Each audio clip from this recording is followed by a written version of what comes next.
Yeah, we are live. It is 6:55, 5 minutes ahead of schedule. So I hope everybody's doing good tonight. It's Thursday.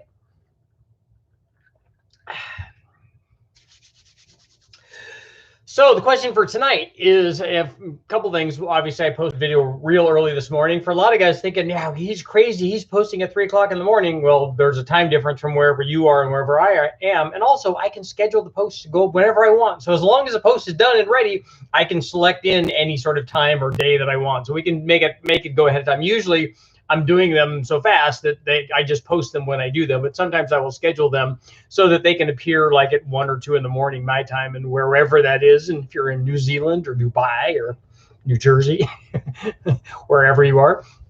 So I make that happen. But the video that I just posted, excuse me, I can't breathe that in. The video that's just posted was twin turbo stuff on a 464 valve and a 544 valve. And good stuff. And basically the gist of that video is that on these modular motors, not so much the Coyote, because you can make a lot of NA power from a Coyote. I mean, we've done 600 NA, and guys have done way more than that since then. I mean, this was all the way back in like 2011, back in the Stone Age. So you can make good power with those, but the previous stuff, and I know that the Engine Masters guys made, excuse me, a ton of NA power, but 400 plus inch stroker motors and dedicated guys and all that. So we went through that last night a little bit, but so you can do that. But really the best way to do it is to do it with boost. I mean, those things take very well to boost, as Mohovitz and all the guys have shown that, hey, look, he's, I don't know why he was so adamant for all these years, excuse me, about running a 4.6 motor in a class against, motors that are 2 or 3 or 500 inch cubic inches bigger than his, but that's John. You got to love him. Lots of turbo, lots of boost, and that 4.6, that especially the stock block stuff, is amazing how much power you can make with those things. And that's always the recommendation that I give people is, obviously with the 2-valve stuff, there are a few things that you could do to it, ported heads and those kinds of things, but it's just so much easier. And the previous video that I did is, it's so much easier anymore just to add an inexpensive turbo. As long as you can tune it, then you put big injectors in it. I was running today, so you got to stay healthy. And even on the 4-valve stuff, and I haven't seen anybody take it. And I know that it's possible, but you take it, start with a 2-valve and then do a 4-valve upgrade. Although I don't know why you wouldn't just swap out because I've had people talk to me about, well, what if I just did a 4-valve head upgrade on my 2-valve? I'm like, well, if you're going to buy the heads and everything that you need and taking them off of a 4-valve motor in the wrecking yard, just take the motor. It's probably cheaper to buy it like that anyways, and then just put that in. Obviously, you have to worry about electronics and things, but you can make all that happen. So a 4-valve would be a good upgrade from a 2-valve, but the answer is, as always, the answer is kind of boost. And we did that on that 4-valve. It happened to be an 03 Cobra crate motor that we did, so it was just kind of begging for boost anyway. I never even looked at that thing to see what the ring gap was. We should have probably put more in. I mean, we never heard it, so it ran good even at 20 pounds and near 1,000 horsepower. And we know that those motors will take, especially that one, will take a lot more power than that. Guys have made, a bajillion horsepower with those things with boost. And the 2-valve stuff, because, and even before the trick flow guys introduced that head, which I begged people for years and years and years, every story that I did was like, okay, we did this and this and this, and oh, by the way, why doesn't somebody make a ported 2-valve, an aftermarket 2-valve head? And luckily for me, Brian Tooley was listening, and the guys from Trick Flow were listening, and they put that program together and got one. And I'm hoping, because I promised them in all of my stories, if you look back in all the stories, I promised them, if somebody makes an aftermarket 2-valve head, they're going to sell a bajillion of them, because they made that 2-valve in vast quantities compared to the 4-valve, especially. But they made it for years and years, and so there's lots of cars out there that should be wanting to upgrade to a performance 2-valve head, and that trick flow head is obviously a lot better even than a ported stock one. So I hope that they sold a lot of them, and because I kept promising them that there was a really big market out there. But still, even with all of that, the thing that you should do is a turbo, because it's so easy to, like, get more and more power. And that's what we showed on the 4.62 valve. We went from 5 pounds, which even at 5 pounds, it made really impressive gains, because when you can make another 100 or 150 horsepower with almost no boost at all, because it's really hard to even hurt it at 5 pounds. I know guys can, because they can apply themselves. If we've seen nothing else, we know that that's true. But that's the thing that impresses me most, and that's how I was always a proponent of: make lots of NA power and then add very little boost, because then it's more impressive. Then you go, oh yeah, I made like 700 horsepower at 7 pounds, or 1,000 horsepower at 7 pounds is always the thing that I wanted to do. But then it just takes like a big block level of performance of the NA performance, and then you add just a little bit of boost and go, hey, look, I'm magic, and I made this 1,000 horsepower at just 7 pounds of boost. But that's the trick. But on the modular motor, definitely, like I said, go turbo, and as long as you can fit it. I know when the guys from HP Performance, I did a couple tests with their modular Ford turbos, and they would put the turbos up in the bumper basically. And I remember, obviously this is before I knew anything. I remember talking to them about the distance that the turbo was away. I'm like, oh yeah, you got to worry about lag on that. But now we see remote turbos and all the stuff that works just fine. Stuff that we shouldn't be worried about. And having to run dedicated turbo manifolds and all that, and everybody's just using stock exhaust manifolds, and just get all the exhaust to the turbo and then get all the boost to the motor, and obviously good things happen. So we're doing that.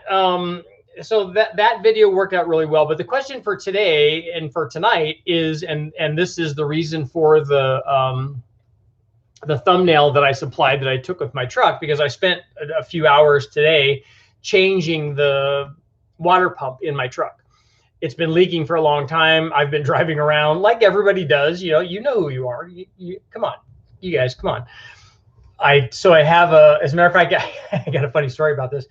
I've been driving around with, a Prestone bottle of, there's no coolant in it, there's just water, driving around with that in the back of my truck, because I have to, every so often, the low coolant light comes on and I have to fill the thing back up, because the water's draining. As it turned out, it's draining out of the top side of the water pump. There's a hole up there.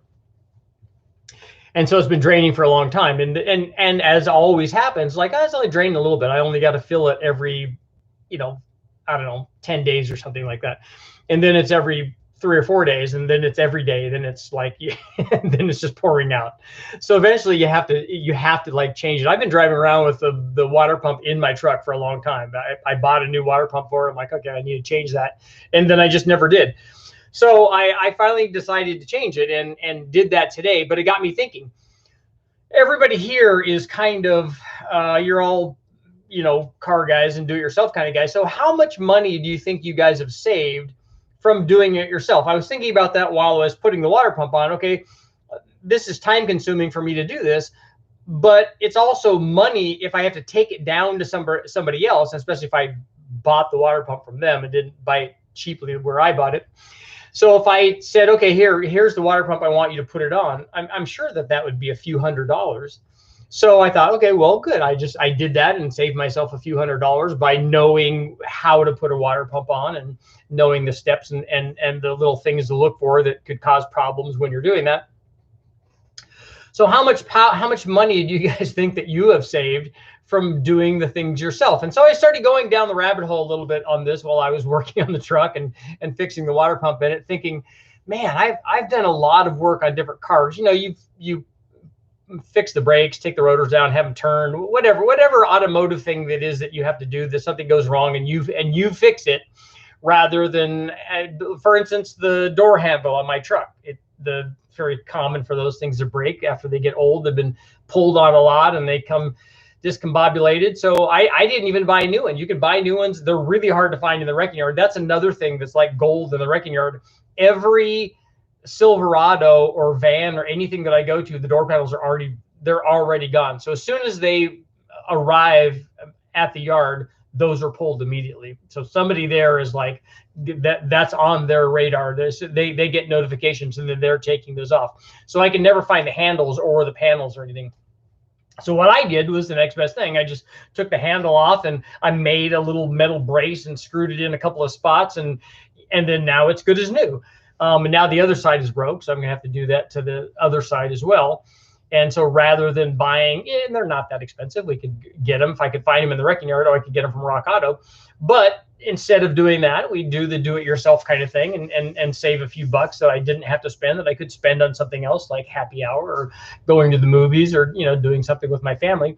So and then I started thinking, okay, well, yeah, you've saved some money by doing your own brakes or fixing your bumper or doing water pumps or whatever, these changing your own oil sometimes, what you've done all that. So and obviously anytime I've upgraded my motors, cars and stuff, my 5-liter Mustang, getting it ready for the Silver State, putting blowers on it, doing all that stuff, I'm sure 99% of the work by myself, or that kind of work for myself. So because I know how to do that. So the thing is, I've saved a lot of money doing that, but I've also cost myself a lot of money, because you save money by putting your supercharger kit on, but you also bought a supercharger kit. So that was money that you didn't save, actually. I mean, you saved on the installation, and so you didn't have to buy the kit and have it installed and pay to have it installed. Same thing with, like, if you did an exhaust or an air intake or whatever, if you know how to put all that stuff on, you can save money doing that. But because we know how to do that, that leads us to think, okay, well, we're saving money on the installation, so we might as well get the part, because I might as well get the nitrous kit because I know how to put it on, so I'm saving money right there. So there's the justification. It's like buying something because it's on sale, so you think you're saving money. Well, to be able to save some money, you had to have spent the money to begin with. So let me know what you guys think. If you guys have give me some of your stories where you saved, a great deal of money. And I had a story there that I was going to tell you too, and now I can't remember what it was. Oh, I know what it was. We were talking about me having my Prestone bottle of water, carrying that with me in my truck, and I drove my truck through a car wash. So I wasn't saving money washing it myself.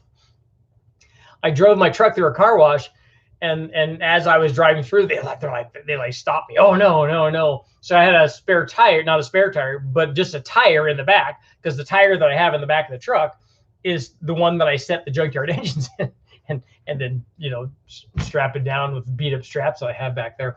And that jug was also back there, and part of an exhaust section for the 2.2 liter turbo motor, and a, not even a used one, a new oil filter just sitting back there, because that's where I had put them, and I was taking them to somewhere, and you know how it works with trucks. And so they stopped me, and they're like, okay, we need to take all this stuff out. We need to put this on your car. I'm like, dude, it's a car wash. The scrubbers are going to scrub the outside of the car. They're not going in the bed. It's going to spray water in the bed, but it's okay if all that gets wet. That rubber tire in there doesn't care. That Prestone bottle doesn't care. And I don't care if that cardboard packaging around my oil filter gets wet. I don't even care if that oil filter gets wet. I'm not even sure anymore what that oil filter fits. I'd have to look up the number. And because it's been rattling around in the back of the truck, it's something that I don't even care about. I said that piece of exhaust, it doesn't care that it gets wet. Oh no, we can't have that in there. I'm like, it's not going to damage your car wash. It's not going to damage anything in the truck. I've gone through lots of car washes with it. It will be fine. Nope. They had to save either me or themselves or the car wash or the good people in and around the car wash area from the, I don't know, the terrible threat that was whatever that stuff is in the back of my truck. So we had to take the Prestone bottle out and all that stuff. The tire they let stay there because apparently the tire was OSHA approved and could go through the car wash. So now the tire's clean, which is awesome. I was hoping that they would also clean the Prestone bottle because it's got, like they always do. Now it has a whole bunch of greasy handprints on it from filling the water up all the time. So hopefully I did the water pump today, and hopefully now I could drive around and not have a leak water all over and have the coolant light go on, which is very important because now I have to drive down to West Tech and bring back the 2.2, bring back the Omni GLH. And before I do that, I have to take the motor out and take it apart and find out what's wrong with it and figure out how to fix it. I think I'm also going to take the 2.5 that's in the GLH. And I think I'm going to take the 2.2 apart while I'm down there as well, and just to make sure that that's okay. And I might bring that back with me if I find anything wrong with it, but I'll have to put it back together, and we'll probably do ring gap on it, and you know, I know I'm going to put a new belt on it, a new tiny belt on it, put a head gasket on it, and that kind of stuff. So hopefully we'll have some cool stuff. I'll be able to show you guys what's going on when we go down there, and you know, we'll obviously do some removal videos of the engine, and we'll take a look inside. We'll do a little autopsy on the 2.5. Also, we'll get to see all the cool stuff that's on that particular motor, and we can take a look at the trans and stuff. And I can ask some of the 2.2 turbo guys about I'm concerned a little bit about, I think the transmission is one of the beefy transmissions, the later ones, because I remember I just got the center console for it, and the owner of the car said, I have the center console for it, I don't know why I didn't put it back in. And then you remember that he didn't put it back in because he swapped the trans to a later trans, and then so now the shift linkage apparently is different and doesn't cooperate with the center console exactly. So I need to figure out if I can make all that work. But so we know it has a good trans in it, but I'm concerned about the half shafts and stuff. So I'm curious to see what guys are doing that are actually drag racing these things. Not that I would do it, but I think it would be kind of fun to, even if that car just went 15s or 14s or 13s or whatever it is, it would be a fun car to do some of these, like Rocky Mountain Raceway deal or Drag Week or those kinds of things, or even the duct tape drags. I'd like to go out and see Freiberger. I might be working on something with him and the Nova. So, you know, we'll keep you guys obviously all posted on that stuff. So let's see what you guys are doing. We'll get to a little question and answer period here. And right now I'm working, I finished shooting and I'm editing a video on the wrong cam on camshafts. So we're going to compare truck cams versus non-truck cams, like performance cams, and all of those versus the stock cam.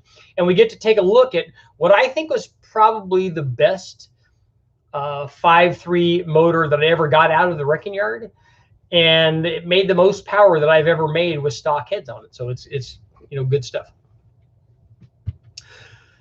Long and short axle setup. I think that don't these have equal length half shafts in them?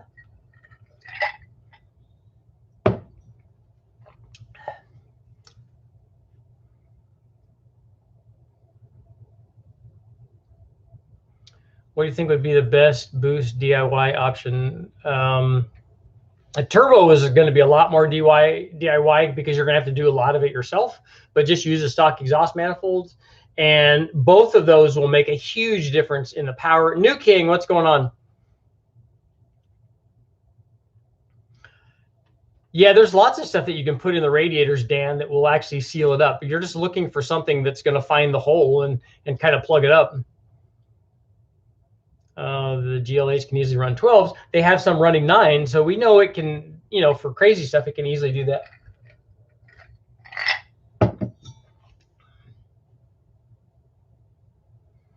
$13.80s. See, that would be good. That would be fun. 12s would be a little funner though. and so it goes, and so it goes. A Big Chief motor, is that a is that a big block that has Pontiac Big Chief heads on it? Westech has a couple of those.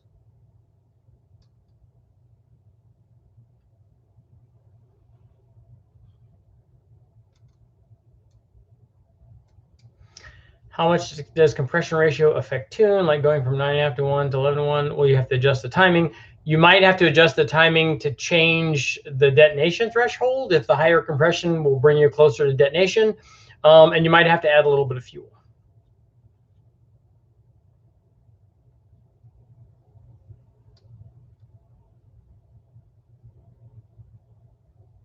Save enough money to buy project vehicles? Yep.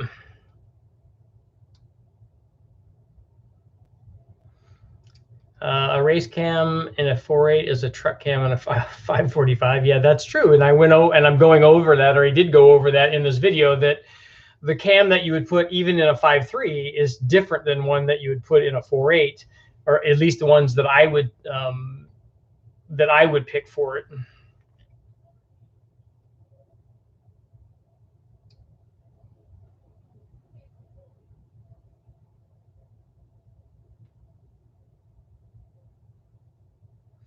Wish there were more crummy roots blowers. There's a lot of the M90s in there. I can go to the wrecking yards by us and find, you know, I don't know, 6 or 8 of them at any given day. A good rocker for rectangular heads. If I don't know by rectangular heads, if you mean a rectangular LS head, then I would use a factory rocker. And if you mean a rectangular big block head, Crane gold ones, Comp gold ones, anything of the gold family is fine. Unless you're getting specialized stuff, then you're looking at, you know, T&D or one of those.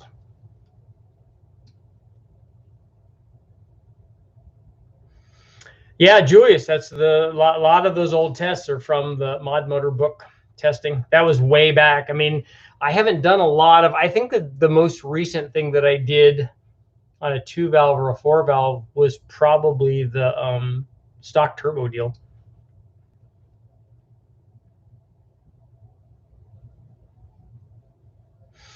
I thought that they did equal length half shafts to counter torque steer on the 2.2 on the GLHs. Should I build a 4.62 valve or a 5.3? Well, 5.3 is going to make a lot more power.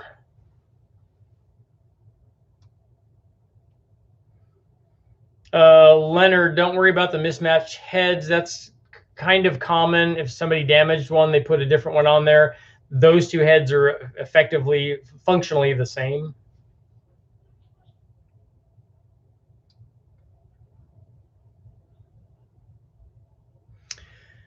Dan wants to go to the junkyard where they have 1471s and PSI blowers. I want to go to one where they have like Oldsmobile Aerotechs and stuff. How important is LSA when looking for a cam with high torque in the lower RPM ranges? Your LSA typically is going to be tighter for more power in the low RPM range. So if you take a look at like an LS9 or an LS7 cam, they have really wide LSAs. That's why they don't make very good torque down low. That's one of the reasons. There are other things, but that's typically what happens. If you guys are wanting to make lots of low-speed torque, tighten the LSA up. Yeah, you don't see things much larger than that M90. You're not going to find a lot of you know, GT500 blowers or Ford GT blowers.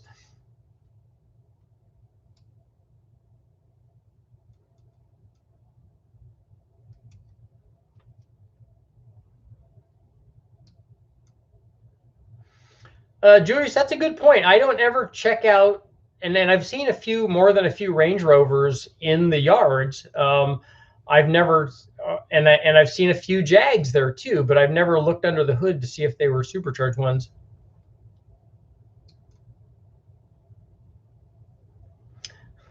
See, Jamie, my kind of person. Save money on brakes, water pump, and oil changes, so I bought a Camaro. That's perfect justification, right? Perfect car guy logic. What are your thoughts on boosting a big block Mopar 400? Yes, you should definitely do that. Depends on how much power you want to make. But a 400 Mopar, even a mild one, could take a fairly good sized cam.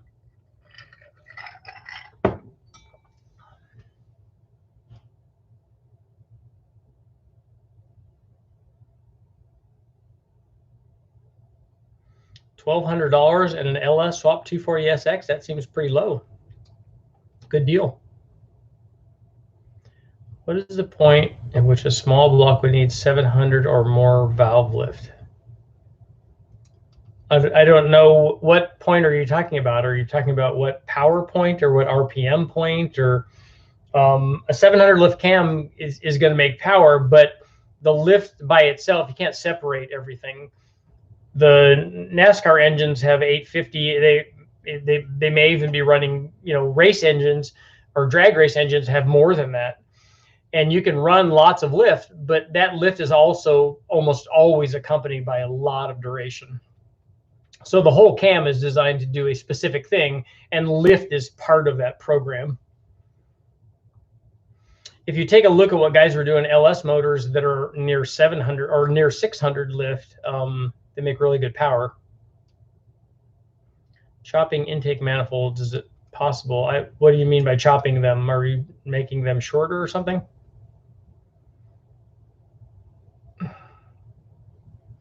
Richard, how much boost on an LS3 with 9.8 to 1? Is it so it's less than stock on your LS3?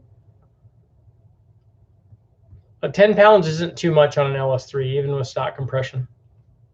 You just have to have the timing right, and you have to have the right octane, and you have to have an intercooler.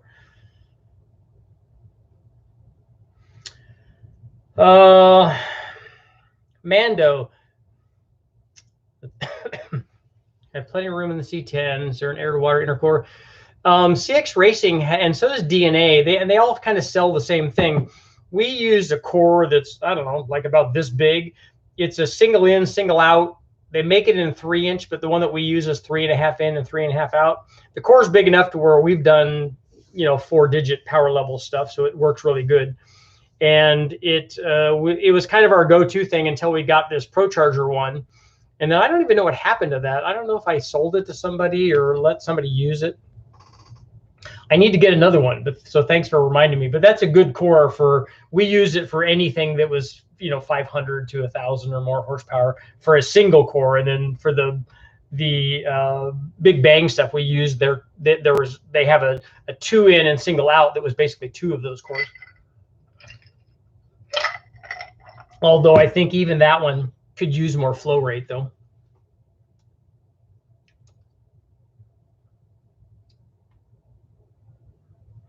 $17.5 to 1 for diesel. Yep.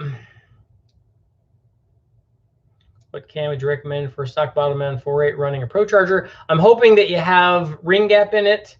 799 heads are going to work fine, although a 4.8 doesn't need that. You could get away with the stock heads too, but those will work. I'm assuming a Trailblazer SS intake manifold. And the thing about a ProCharger is with a 4.8, you're actually RPM is going to be kind of your friend, because as you go up in RPM, you're also going to go up in boost and up in power. So if I assume a 7,000 RPM 4.8 liter, if it's less than that, then cut the cam down. But if it's a 7,000 RPM 4.8 liter, then I would look at something that's like 223 or 224 degrees of duration at 50 on the intake. So like a stage 1 kind of centrifugal blower cam or a stage 1 NA cam, all of those will work with that ProCharger. Judson supercharger for VW. I have seen those. I've never tested one or seen one run, but I've seen pictures of it in stories. What will have to change on an NA carb in a fully enclosed carb box with boost? Nothing really. It will work. It will work just fine. You'll have to play with the jetting and stuff. And then you have to boost reference the fuel supply to the box outside of the box.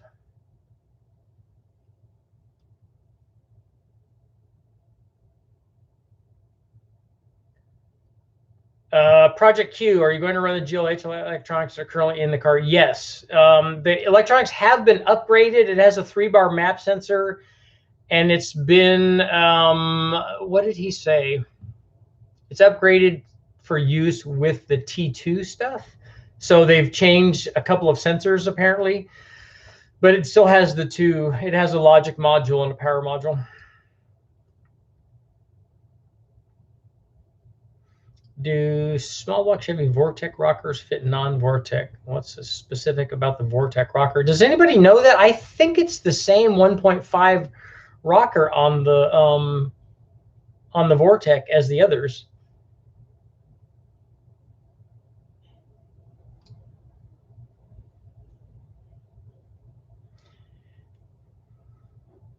Have you ever built just for boost numbers and any diesel stuff? I had a Cummins turbo diesel, a Dodge, that I did a bunch of stuff with for Dodge, and we took it to SEMA.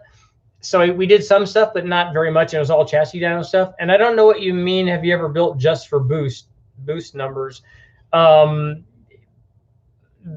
Boosted numbers are a function of the NA power output always. So whatever you make under boost, you'll start as an NA power output, and then the boost multiplies that. But the big bang stuff is kind of an example of that. Can we see some EFI style liquid propane gas? We may run something on propane. AK, so you want to do compound boost in their Fiero. That's always recommended for a 3800.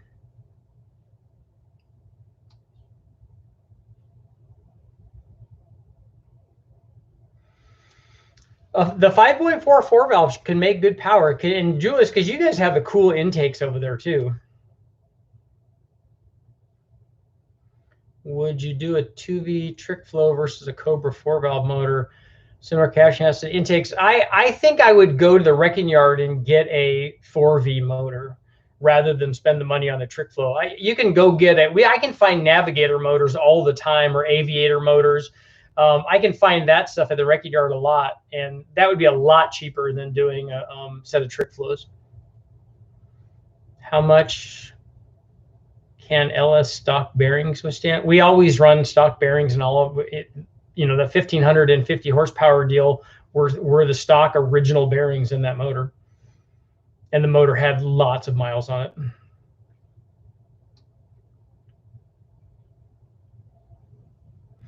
Oh, so they tried and failed the equal length half shaft stiff didn't work. So are guys using 300M axles or something? What are they drag racing with?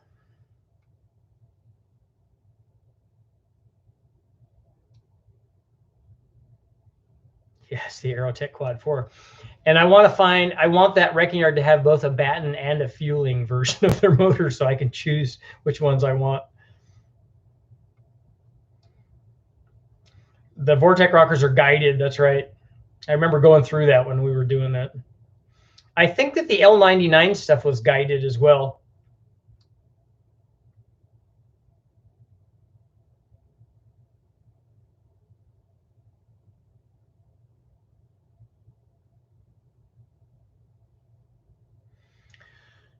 DFA, if you had a Schwinn, you're pretty sporting. Did it have a banana seat? Did it have straight ups? Did it have a sissy bar? Did it have a cheetah slick? Did it have a 2-speed kickback? I mean, come on, hit me up. Why are the LT4 superchargers? Are they? Those are cheap?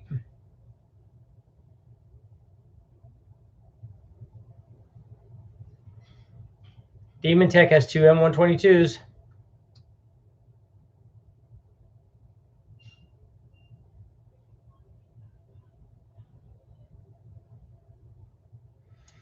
How beneficial are expansion chamber downpipes for small diameter full exhaust? Are you an expansion chamber on a 4-stroke motor? On a 2-stroke, I can see why that would be beneficial. It is. It's part of the tuning process, but I don't know that you need an expansion chamber on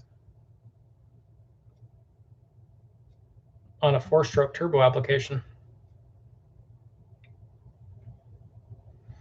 What did you end up doing with that crate engine? That wasn't mine, actually. That was Mark Sanchez's. He found it. He still has it. We need to run that on the dyno. It's just sitting there.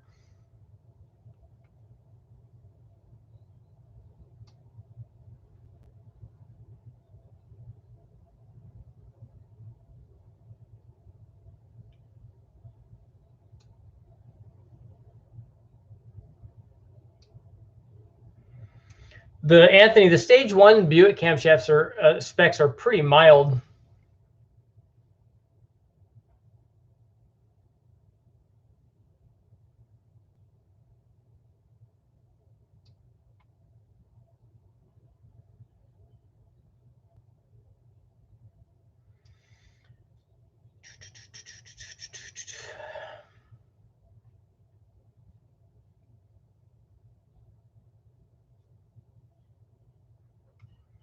What horsepower would you find too much for an everyday street car?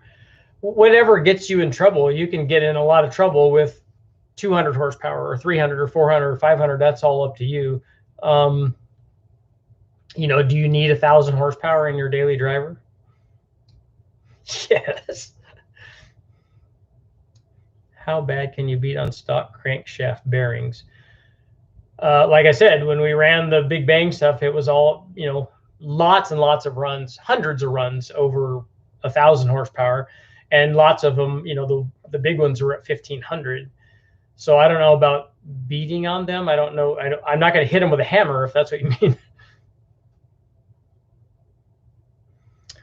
Does blow through carb drivability come down to power valves in the front and rear bulls? No, it's more than that.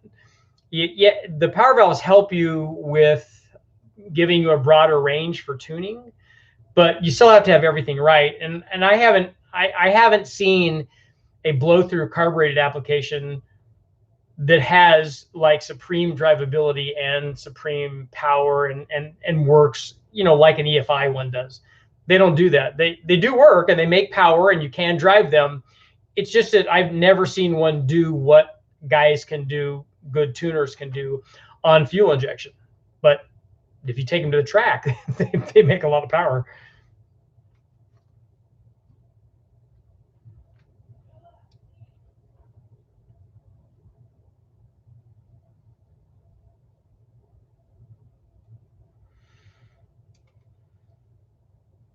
A V10 and a Subaru, okay.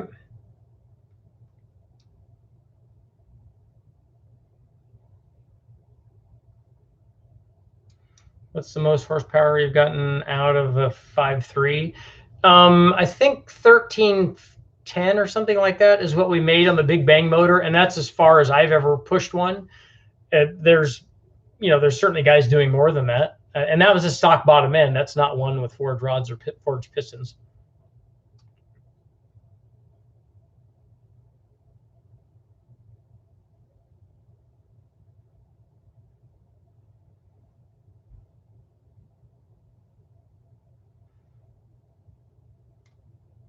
So Google, you want to lower the compression to run on 93. Now I'm trying to look up your original question.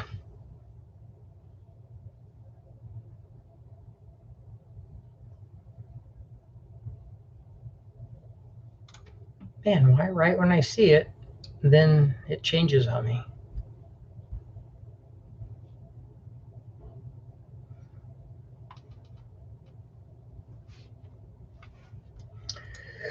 Today I found a motorhome 440 with 50,000 miles for $300. That's nice.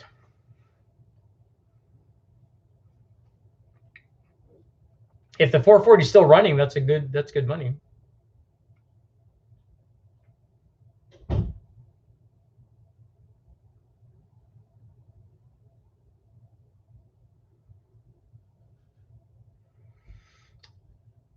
I can give you my email, but I don't know how much more detail I need to go into about your 6.2. Just ask your question.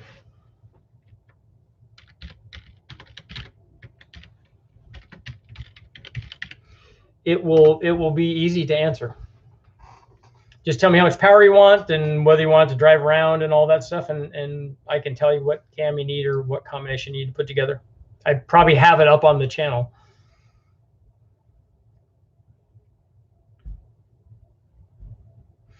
Yeah, Julius, the blower direction is not going to change if you flip it upside down.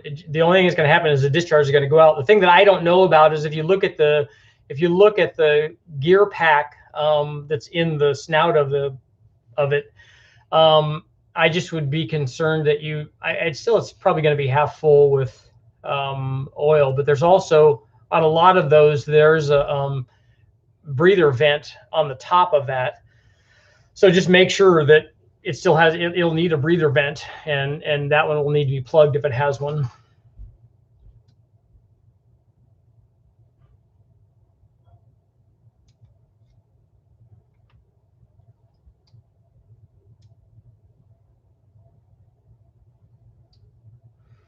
Okay, Joyce, no hurry on the Barra stuff.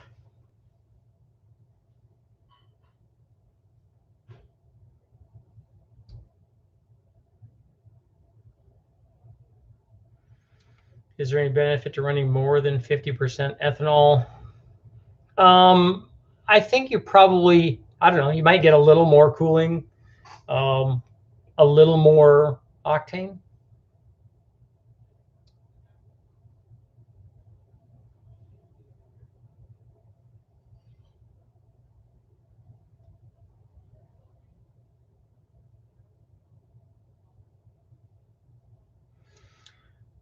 Chris, we ran 530 on the Big Bang motors.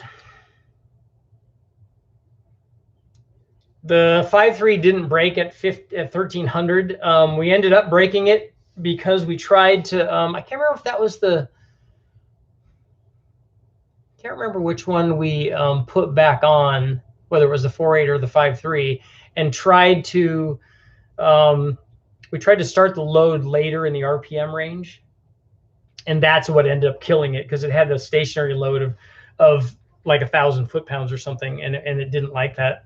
It liked loading at like 3,000 RPM and then having the boost kind of ramp in, because the turbos on the 4.8 and the 5.3, the turbos were, even those, you know, yucky 76 millimeter 6 racing turbos that we were using, were still a little on the big side for those smaller motors. But a 5.3, I think a 5.3 would go way beyond that. Why buy expensive oil for the junkyard? Our junkyard motors don't come with oil, so we have to put oil in it.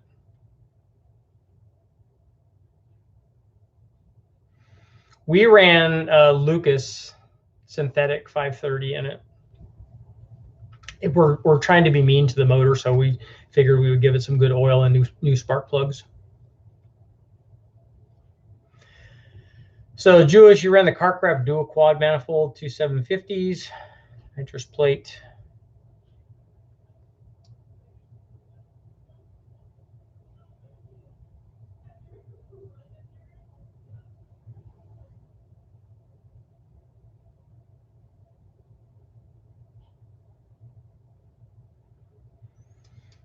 Oh, the McLaren threw a rod and blew up the turbo. Well, the turbos can't be responsible for that.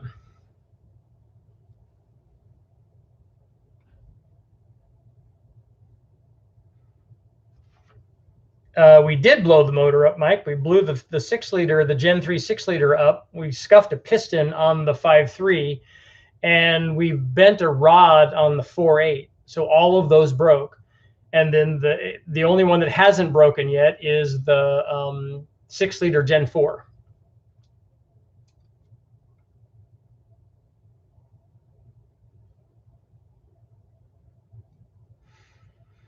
No, it wasn't.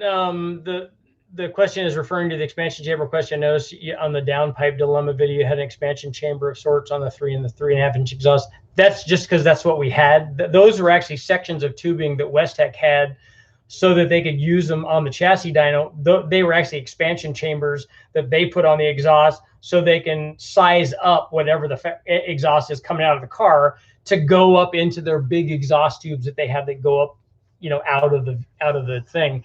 And I just used them because they had the right size V bands for what I wanted to get done. And so rather than make something custom, we just use those.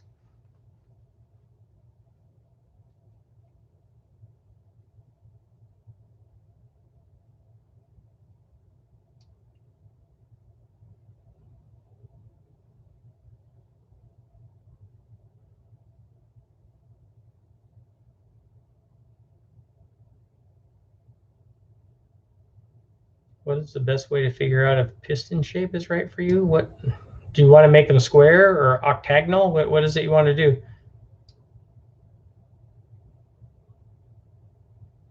Yeah, Julius, those manifolds look good. I tested a lot of the Carcraft deals. We ran a bunch of different kind of 5-liter, you know, 302 configuration intake manifolds on those Carcraft adapters on the 4-valve stuff, and it definitely looks cool to have something else on there other than the one that you expect to be on there. None of them made a whole bunch of power, but it does look cool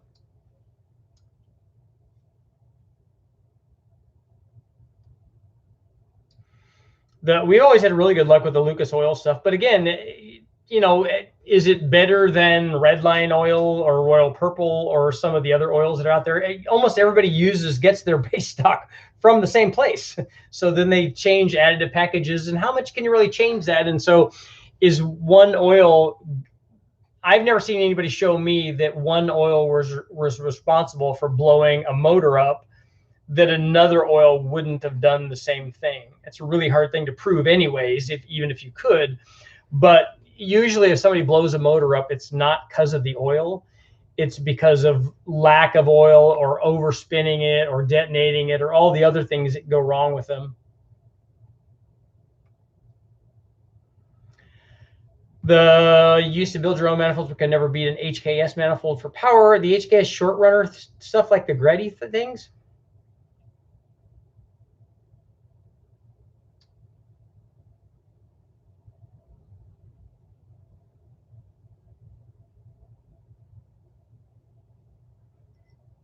Yeah, an air to air will be fine for your 6.2 Mando.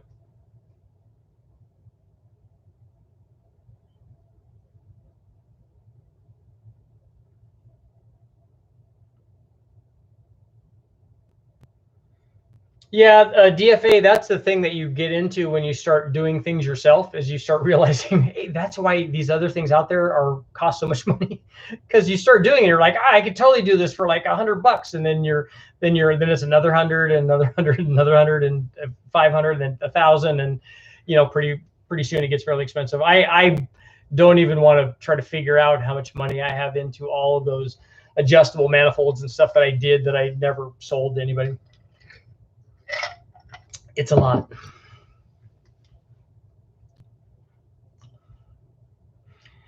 I hear you, Dave. That's one thing I hate, is the back and forth trips, getting the different parts.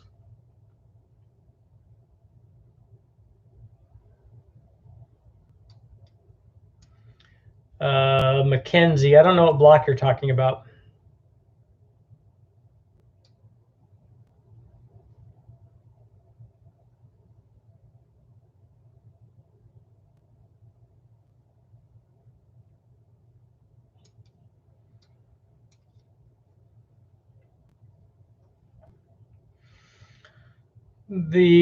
Somebody.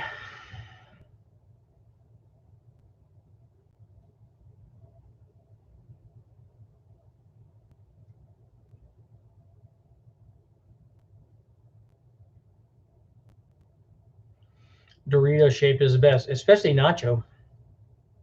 Chips and cheese, nachos. Yes, Honda did run oval pistons. Ever been to a blow-up contest at a VW meet? No, but that would be cool.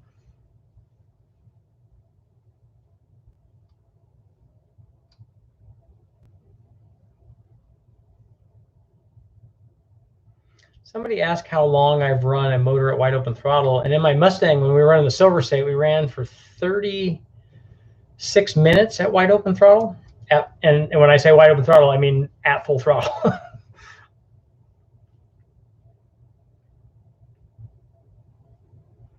Dome, dish, or lopsided pistons.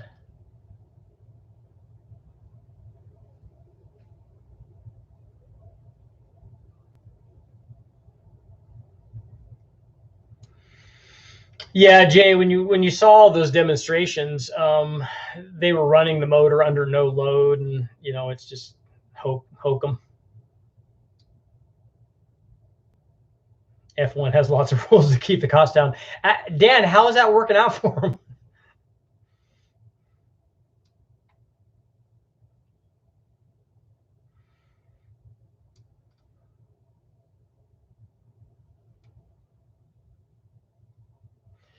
James, quench is very important for detonation. That's why a lot of the race motors are doing what's called softening the chamber, and that's what they're doing, is changing the shape of the quench.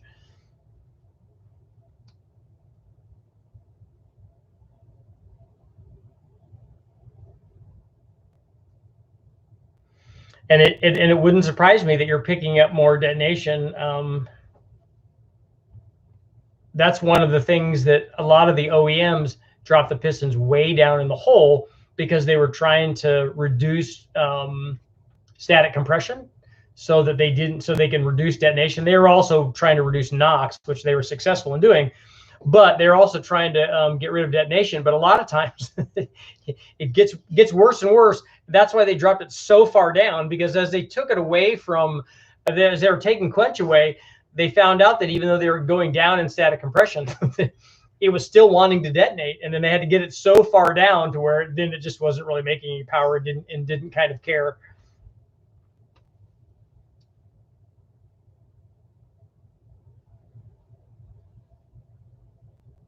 you think old oil could be cause of some of the street? Well, bad oil, yeah, if it's contaminated with stuff, is not going to be good. But I don't. Again, if there's oil in there, it works fairly well.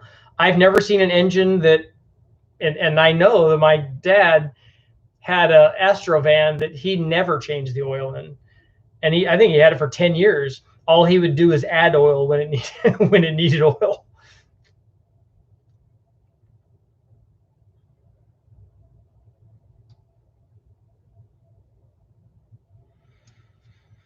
Demon Tech, thank you very much. Did you have another question, Demon Tech? Please, if you have one, let me know.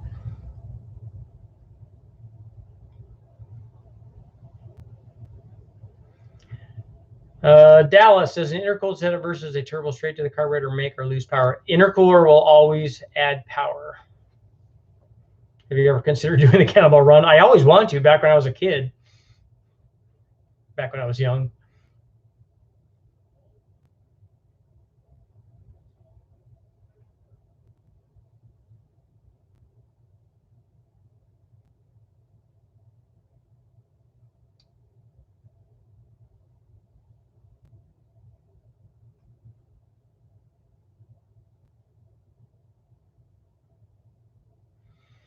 I did like doing the Z-Tech stuff. That's why I wrote that focus book. And we did some stuff with those. I ran a turbo on mine, a blower, and ported heads and cams and stuff.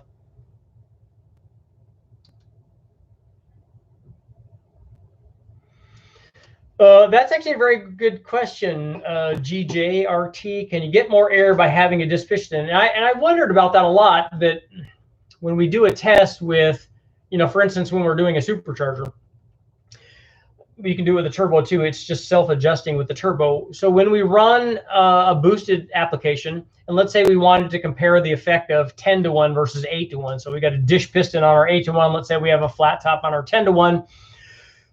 Well, we've got more volume in there on an 8-to-1. So does that mean we should be able to theoretically have more airflow, and should we be able to make more power? And we would see that more with the turbo. That would be because it's regulated by pressure and not by blower speed, which would be the case on the supercharger. My guess is that we would drop power on a supercharger application, but we're definitely going to drop boost. We won't drop boost on the turbo application because the wastegate will say, hey, look, you just have to spin faster. I got more volume to fill. We're not making as much power. You got more volume to fill, so you're going to have to spin faster to make this happen. The supercharger just says, I'm spinning this speed because this is what my pulley says. So I have this amount of flow. The boost is going to go down, so the flow rate actually goes up artificially with a supercharger, because that's what happens. When there's less resistance against the blower, the flow rate goes up. If you had zero boost, the flow rate of the blower would be at its maximum, actually. And actually, if you pressurize the other side of the blower, the flow rate goes up even farther, because that's how things work. So that's a good question, and I've often wondered that, and I honestly don't have a direct answer for you, other than to say every time we've tested motors with higher compression, they make more power. And I think I've only done it with a turbo, though.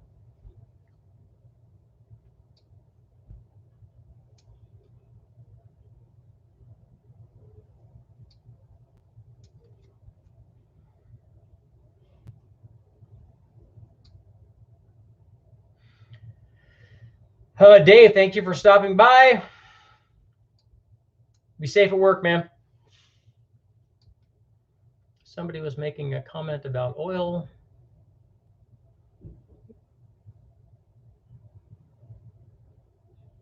Dan, that was the point I was trying to make, is that, and I've seen a lot of that, is whoever the people are sponsored by, whatever oil company, a lot of times you'll see them pouring oil in, but there's actually other oil in those bottles because they have stuff that the crew chief likes, or that the engine builder likes, or whatever, or that they think works better.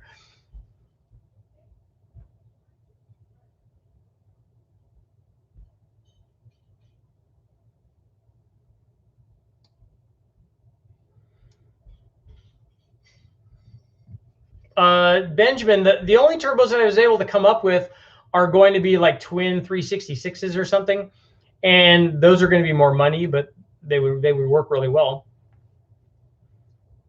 What are the best setup for a 5.3? I'm going with a sloppy stage 2. So that you've made your decision. That's that one. That cam will work.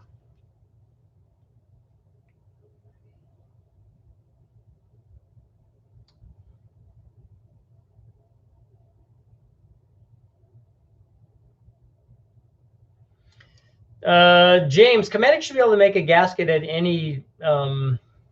They usually make them at multiple different thicknesses. I know Felpro does, and all the Cometic stuff I've gotten for Hondas, they made multiple different thicknesses because all they're doing is adding layers, basically.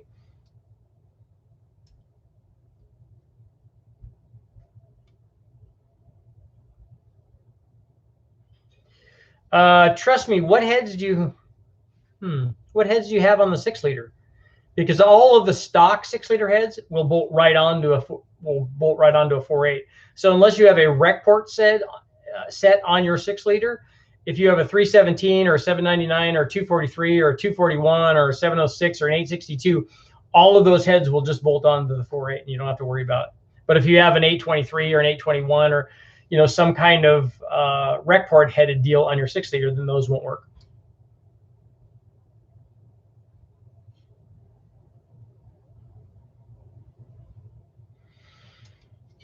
Yeah, Dave, that's another example, and they do it over there because I know that my buddy was a civilian contractor over in Iraq, and he told me he worked in the motor pool, and he told me some of the horror stories of them over there.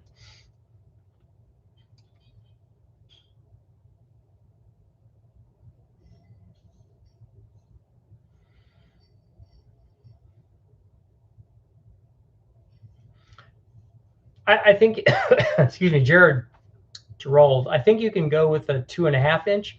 I think guys even go down as small as 2 inch for your discharge tube running back up to the motor. Oldsmobile Jetfire. Go Garage saying hello and sending some support. Thank you very much. I was wondering, is there any horsepower torque difference between shorty headers and long tubes? The long tubes are always better, and they offer more low speed power, and then they're going to offer more power all the way through the range. I have some LS3 tests. As a matter of fact, I was looking at that today, and maybe putting that up coming up, because we did shorty headers and then a couple of different long tubes, if I remember. And a set of shorty headers is going to be really close to the factory exhaust manifolds. Might be a couple better. Usually they're not. So shorty headers don't do a whole lot usually.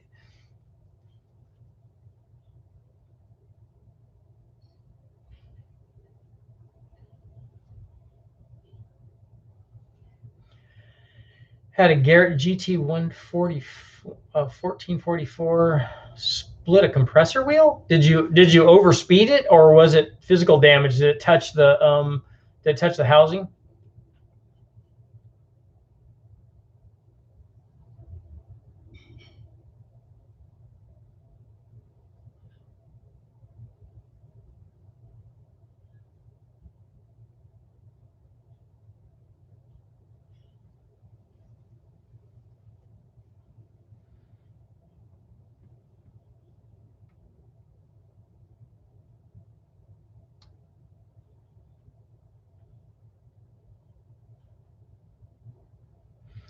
I'm going to build a 5.3 base 347. Okay. So that's a big bore.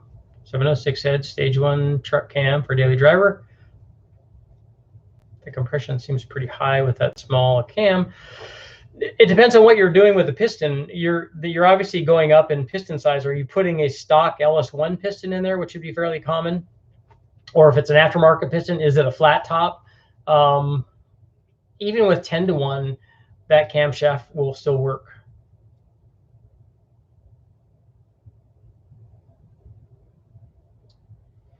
Optimal thermostat temp for turbo LS daily driver.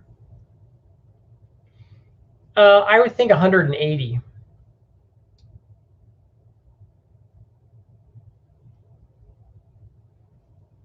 What's going on here? I need to get down to the bottom here. Let's see. Have you tested compressed air blowing a positive displacement supercharger at the engine? Will it increase? So you want to have compressed air blowing at the supercharger or the inlet of the supercharger? That's just like blowing air from a turbo into it. Compressed air supercharging by itself works very well. That test has been done. The compressed air supercharging guys have done that. It makes a lot of power, and it's very, very cold, so it works very well. Jay, you can surge that if you do it really bad. Usually that causes contact, though. Is there any scuffing on the housing?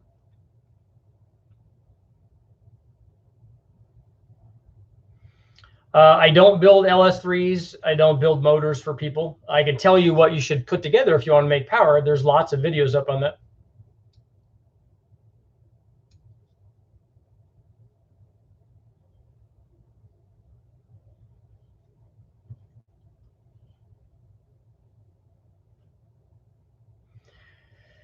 Trash Panda Express. Hey, any question is related to tonight. You get to ask whatever you want.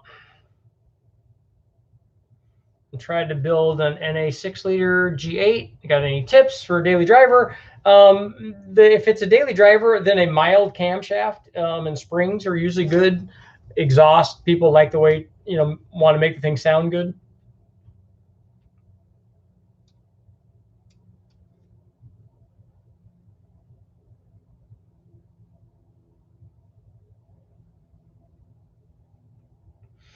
What I would like a DFA, what I would like to have is I'd like to have the hybrid augmentation. So if you can put, and it isn't offset by a ton of weight, if you could have extra electric motors that would kick in an extra 100 or 200 horsepower, 200 foot-pounds, even better, that would be kind of cool if you could hit that and use it as your electric NOS. On the hot side, does tubing size make a difference? I don't think you'll see a difference on if it's a Y pipe going to the turbo, whether it's 2 1/4 or 2 1/2. I honestly don't think you'll see very much. That probably would come more into play on a remote mount than it would on a standard engine location for the turbo. you don't build motors, you don't like money. I love your video with the roadkill garage guys. I don't. If you're talking about Engine Masters, maybe I did stuff with them. Are you gonna do another Silver State? We've been talking about it. I would like to do that. That would be fun.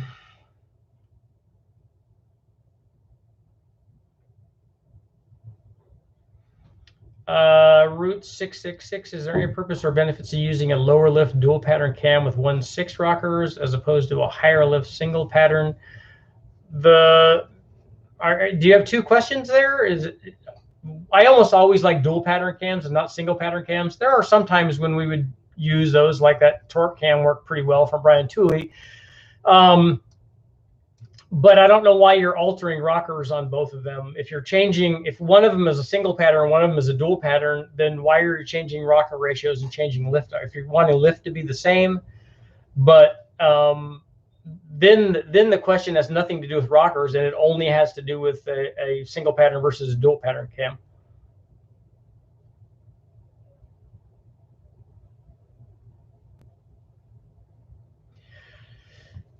Jay, I don't know. They did not have blow-off valves, right? They should. That should have been something that they should have had. How bad is independent tuning each cylinder for horsepower? It's not bad. It's good more for safety, as I found out. I have videos up on, or a video up on tuning batch fire and sequential, and then individual cylinder tuning. And I think I even may have compared it to running a carburetor on the same manifold. And the power gains are very minimal doing that, going in and tuning each individual cylinder. But what you do get is, depending on the intake manifold, you get a big variation in air fuel ratio for individual cylinders. And like on a single plane, you can get variations and changes in air fuel based on RPM too. So it isn't like this one is always linear than this one. It can change. So if you can go in and trim that individually and make them all safe, the motor obviously will last longer.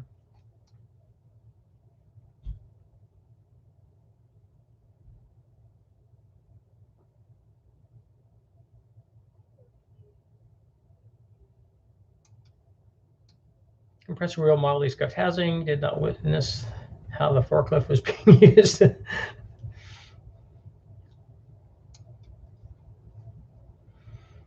Yeah, Volare with a 440 is definitely good.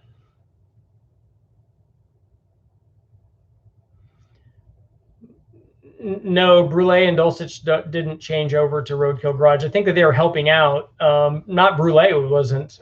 Brule just wasn't there at this last Engine Master shoot. Looking to add twins to my 5.7 RAM. Where do I start? Depends on how much power you want. If you have all of that stuff, that cam and all that stuff, that should run good or fairly good already. And if you want to make, you don't have to run twins, but you can. Twin GT3582s would be good and could take you to 1,000 horsepower if you want to get that far, or 600 or 700.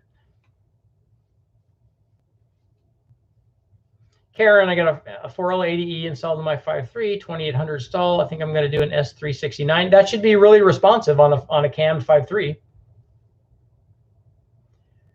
Jose, my 4.3 V6 has a balance shaft. Is it removable? It is, but you're not going to really gain very much from it. Gregory, thank you very much. Planning on running water meth with the Victor E intake and 88-pound injectors. That should work.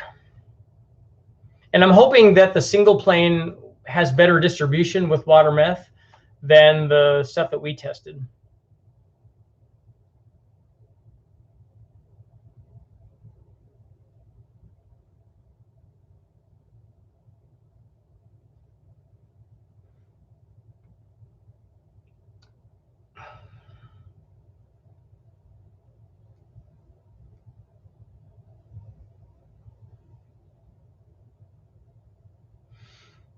I honestly, with the 4.3, I like having the balance shaft in there, and I don't know why people get rid of the balance shaft in an effort to try to pick up a little bit of power. The power that you gain is going to be pretty minimal, but they're a lot smoother with the balance shafts. Christian, how do you think that the big mother thumper 243, 257 hydraulic flat cam is good for a turbo? That's not a cam that I would choose for a 351. Unless it's not the cam I would choose for a 351, even if it was NA, unless you're trying to make a lot of power, because that's a very big cam. So I'm hoping you have lots of cylinder head.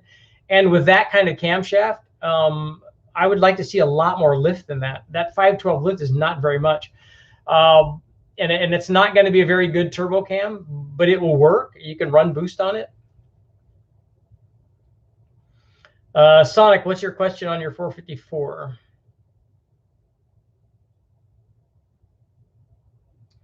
Yeah, Dan, we see that same stuff on people that get fixated on one thing. Okay, the EGTs all have to be exactly the same.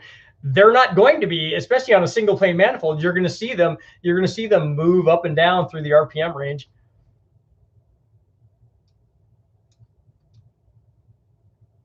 Gregory, thank you very much. For monsters in the house.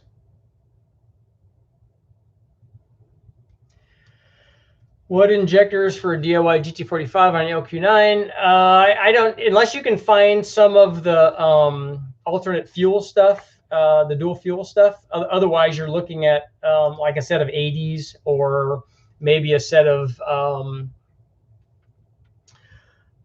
decapped injectors, maybe.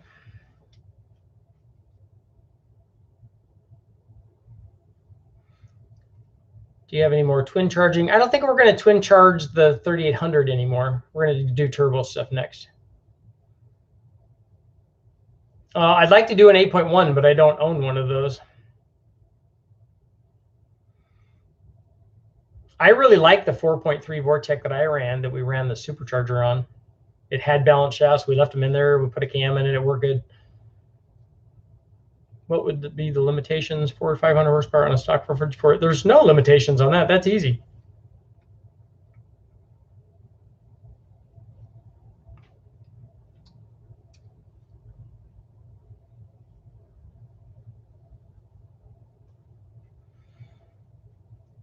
Chase, probably the LS swap would be, well, I don't know. You can put a turbo on your 3.8 pretty cheaply. But do you have everything else? Is the transmission going to hold up to that? Is the clutch going to hold up to that?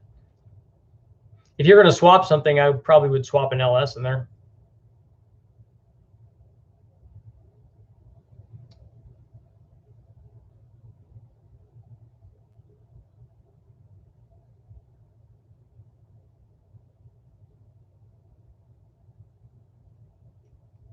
I know you're a dyno guy, but how big of a cam can you get away with a 350 in a stock? It's going to be fairly small if you want to run the stock converter. I don't know what your gears are, and I don't know what the weight of the vehicle is, because that's going to come into play also. But look at the videos that I have up on the small block stuff on that 246 cam and the 268 cam. You can kind of see 246 cam probably be a better choice for a stock converter.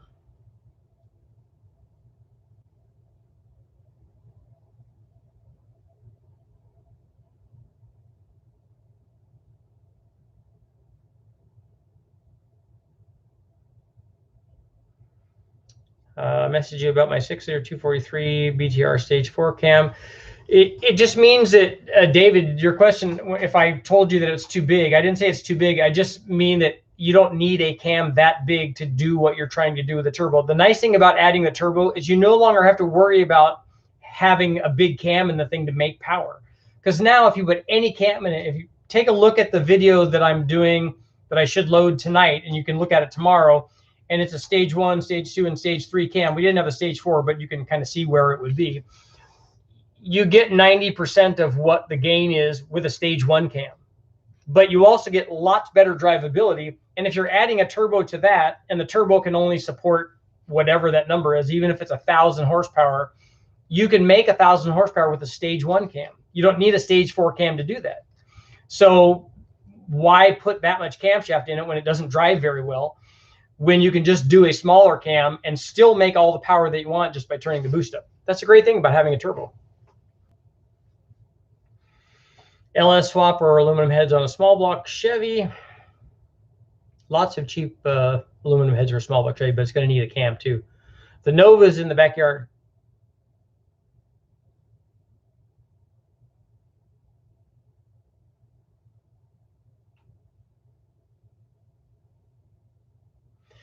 A lot of people were moving the balance shafts just do it because it's something that they could do that doesn't really cost anything, and I understand that, and I get behind that. For me personally, I wouldn't do it. I like the balance shafts in there. The motor feels better, it drives better, and whatever I would gain now, it's not worth it to me.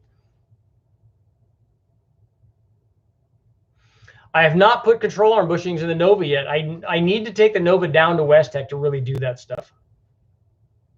And I won't be able to do that until after I get the GLH out of there. Stock LQ9 with 5 pounds of boost. 5 pounds of boost on a stock LQ9 is still going to make 550 horsepower probably. NA, or 550 flywheel horsepower, the way that we run it.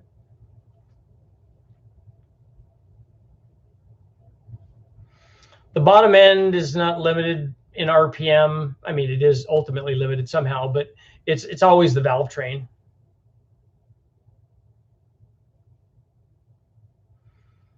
Have you ever worked on a 2AZ FE? I don't think so.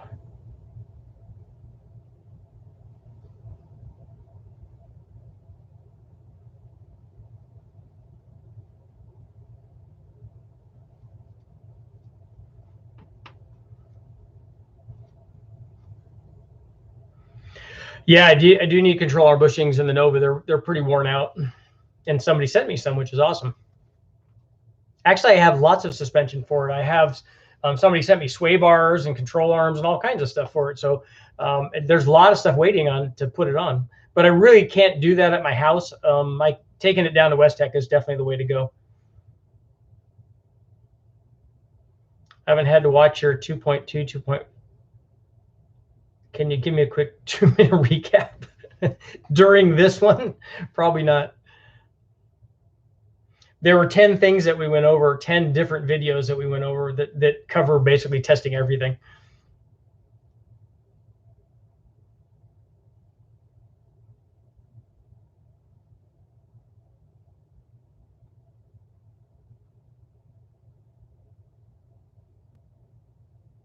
I've changed control arm bushings. You know how to do it. I'm just telling you, it'd be a lot easier at Westech. They have a press, they have a lift, they have everything that I need to make my life a lot easier rather than spend hours and hours trying to do it. Plus, there are a lot of other things that I want to do too, and it's a lot easier for me to do with other people there because I'm going to have to bleed the brakes and check the brakes and test the brakes.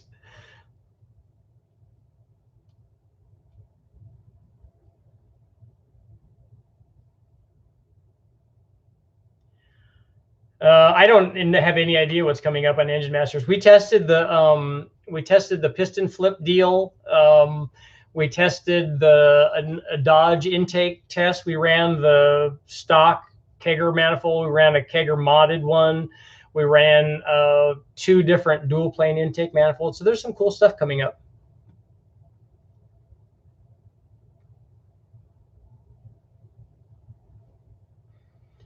I don't have any ported 4.2 heads. Only ones we have fixed the 05 and the 06 head, so they're both ready to go, but they're both stock. Other than having valve jobs and stuff done on them.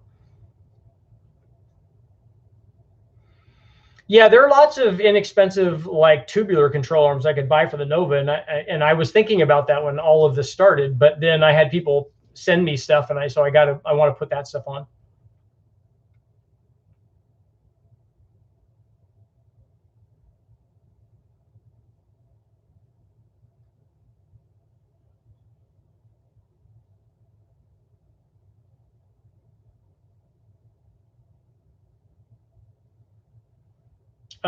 Paul, are you talking about the video that I have up on push rods? So what you do is just tighten it up until you can't rotate the push rod. That's 0 lash.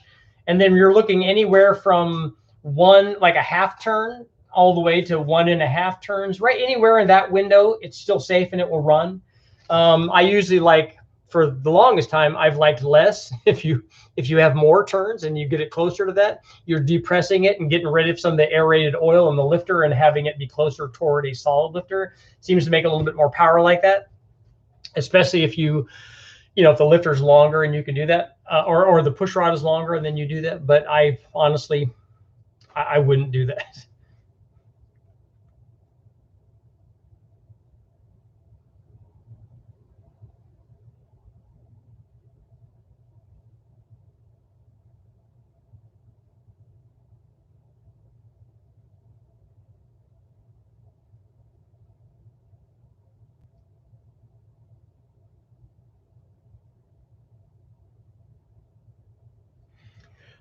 Thanks, Dan. It's almost time for me to get going. I appreciate you guys reaching out, and I may have something where you guys can help support something, because I'm thinking about doing something really dumb, and you guys could be part of it too.